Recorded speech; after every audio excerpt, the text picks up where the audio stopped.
ஆன்மீக அன்பர்கள் அனைவருக்கும் வணக்கம். உங்களை எல்லாம் இந்த ஆன்மீக சேனல் மூலமாக சந்திக்கிறதுல ரொம்ப சந்தோஷப்படுறேன். நாங்கள் போகிற வீடியோலாம் உங்களுக்கு பிடிச்சா நீங்கள் லைக் பண்ணுங்கள், ஷேர் பண்ணுங்கள், குளத்தூர் பாபா டெம்பிள் சேனலுக்கு நீங்கள் சப்ஸ்கிரைப் பண்ணுங்கள். இன்றைக்கி வைகுண்ட ஏகாதசி அப்படின்றத பற்றி ஒரு சின்ன பதிவு உங்களுக்கு நான் கொடுக்க போகிறேன்.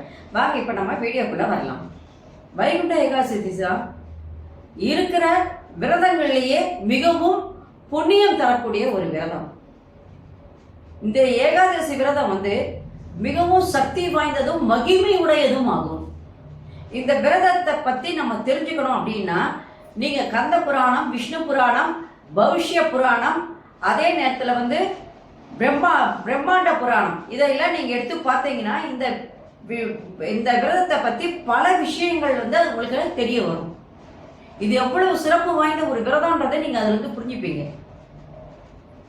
ஒரு முறை ஸ்ரீமன் நாராயணர் என்ன பண்ணியிருக்காருன்னா, இமயத்தில் பத்ரி ஆசிரமத்தில் குகைக்குள்ள இருக்கிறாரு.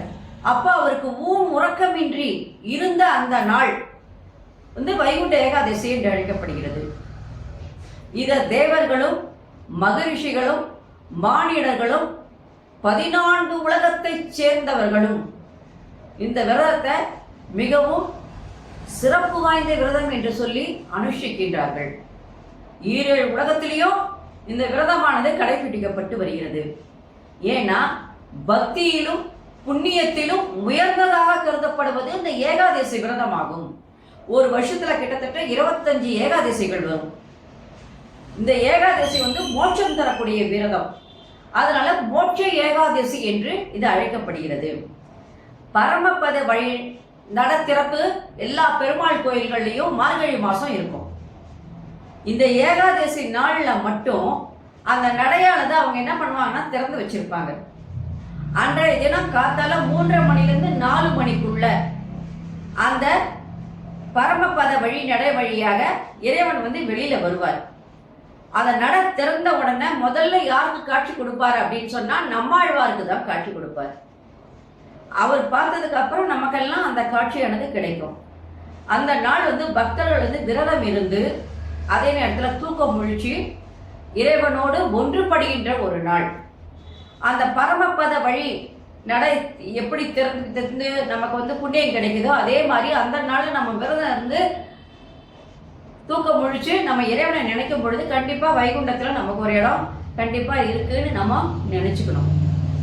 அதனால மறுபிறவி சொர்க்கம் தேடுகின்றவர்கள் எல்லாருமே இந்த விரதத்தை கண்டிப்பாக கடைபிடிப்பார்கள்.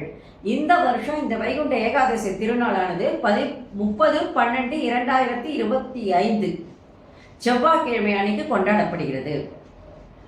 இந்த நாளில் பாசுரங்கள்லாம் பாடி வைகுண்ட ஏகாதசி நாளை அன்னைக்கு எல்லா கோயில்கள்லையும் பெருமாள் கோயில்கள்லையும் கொண்டாடுவாங்க. ஸ்ரீரங்கத்தில் பார்த்தீங்கன்னா இந்த விழா ஒரு பெரும் விழாவாக கொண்டாடப்படுகிறது.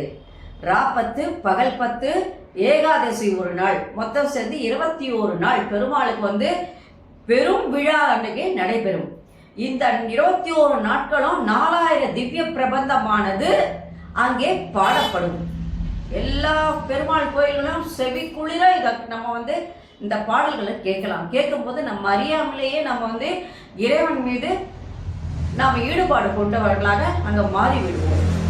இந்த பாடல்கள்லாம் எப்படி இருக்குன்னா இயல் இசை நாடக வடிவில் பாடி இறைவனை வழிபடுவது அரையர் சேவை அப்படின்னு கூட இதை நம்ம சொல்லலாம். அரையர் சேவையாக காட்டிய விழா இது என்று சொல்லப்படுகிறது. அதனால இந்த வைகுண்ட ஏகாதசி சாதாரண விரதம் கிடையாது. மிகவும் புண்ணியம் தரக்கூடிய, நம்ம பாவங்களை போக்கக்கூடிய, நமக்கு மோட்சம் தரக்கூடிய ஒரு விரதமாக இது இருக்கின்ற காரணத்தினால் கண்டிப்பாக அன்றைய தினம் அனைவருமே கூடுமானவரை விரதம் இருந்து தூக்கம் முழிச்சு இறைவனோடு ஒன்றுபடுவதற்கு நமக்கு ஒரு நாள் கடவுள் கொடுத்துருக்காருன்னா அந்த வாய்ப்பை நம்ம தவற விடாம அந்த நாளில் கண்டிப்பாக விரதத்தை கடைபிடிச்சு இறைவனோடு நாம் ஒன்று சேர்வதற்கான வழிகளை நாம் தேட வேண்டும். நன்றி, வணக்கம். இந்த வீடியோ உங்களுக்கு பிடிச்சா நீங்கள் லைக் பண்ணுங்கள், ஷேர் பண்ணுங்கள், குளத்தூர் பாபா டெம்பிள் சேனலுக்கு நீங்கள் சப்ஸ்கிரைப் பண்ணுங்கள். நாளைக்கு வேறொரு வீடியோவோட உங்களை சந்திக்க வரேன். நன்றி, வணக்கம். ஓம் நம சிவாய. அரகர மகாதேவா. சம்போ மகாதேவா. அனைவருக்கும் நலம் உண்டாகட்டும். ஓம் Sairam. Subscribe to my channel and please press the bell icon for more videos.